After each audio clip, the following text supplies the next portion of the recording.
السلام علیکم ورحمۃ اللہ وبرکاتہ۔ میرے عزیز دوستو،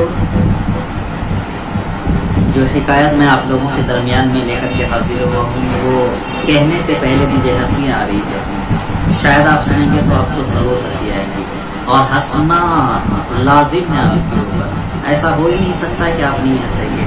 تو آپ سے گزارش ہے کہ انت تک ضرور دیکھیں۔ میرے دوستو، ایک شخص تھا جو اپنے اندر بڑے بڑے ہنر رکھتا تھا، بڑے فن و کمالات کا مالک تھا۔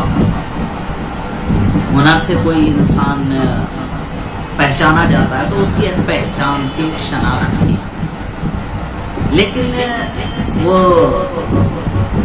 دکھنے میں جو تھا قریب المنظر تھا، بد شکل تھا، شکلیں تھوڑی سی اچھی نہیں تھی، لیکن اپنے اندر بڑے بڑے کمالات رکھتا تھا۔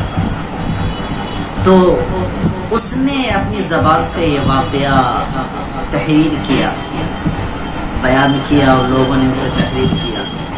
اس نے کہا کہ پوری زندگی میں مجھے اتنی شرمندگی نہیں ہوئی ہے جتنی کہ ایک مرتبہ ایک عورت کی وجہ سے ہوئی ہے۔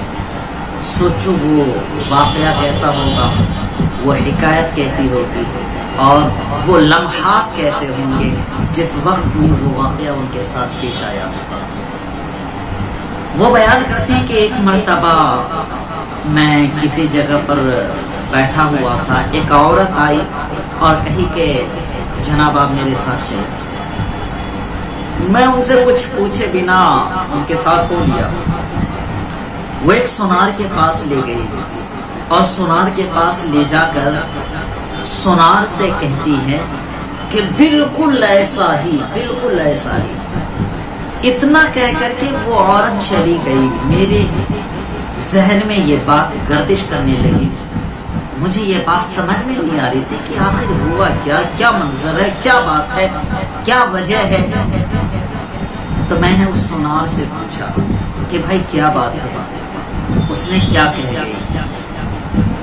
تو اس سونار نے جواب دیا کہ اس عورت نے مجھے شیطان کا حلیہ بنانے کے لیے کہا، شیطان کی مورت بنانے کے لیے کہا۔ تو میں نے اس سے کہا کہ شیطان کی صورت تو میں نے دیکھی نہیں ہے، اس لیے ہمارے سامنے کوئی کاپی پیش کیا جائے، کوئی صورت پیش کیا جائے، میں اسے دیکھ لوں گا تو پھر اس کی شکل کا میں بنا دوں گا۔ تو وہ عورت، شاید آپ کو ہنسی آ جائے گی، وہ عورت آپ کو لے کر کے آئی ہے آپ کی شکل کا شیطان بنانے کے لیے۔ تو اس وقت میں وہ فرماتے ہیں کہ اس وقت میں مجھے اتنی شرمندگی ہوئی، اتنی شرمندگی محسوس ہوئی کہ پوری زندگی میں اتنی شرمندگی محسوس نہیں ہوئی۔ میرے دوستو، شاید آپ کو بھی یہ حکایت پسند آئی ہوگی، لیکن ایک بات اس بات سے ضرور سمجھیں کہ اللہ تبارک و تعالی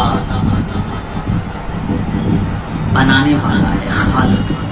اللہ تبارک و تعالی صورتوں کو بنایا ہے، جیسا بھی ہو، جس طریقے سے بھی ہو، ان کی عزت کرنا سیکھو، کیونکہ بنانے والا، اگر آپ کسی بھی شے پر انگلی اٹھاتے ہیں تو اس کے بنانے والے پر بھی آپ انگلی اٹھاتے ہیں۔ اس لیے انگلی اٹھانے سے اچھا ہے کہ تھوڑی دیر کے لیے آپ خود سوچیں کہ اللہ نے ہمیں ویسا نہیں بنایا، اگر ہم اس کی جگہ پر ہوتے تو پھر لوگوں میں کیسا منظر ہم دیکھتے ہیں۔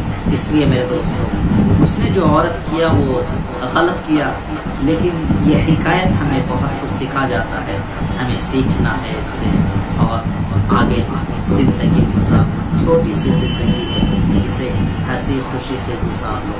خدا حافظ۔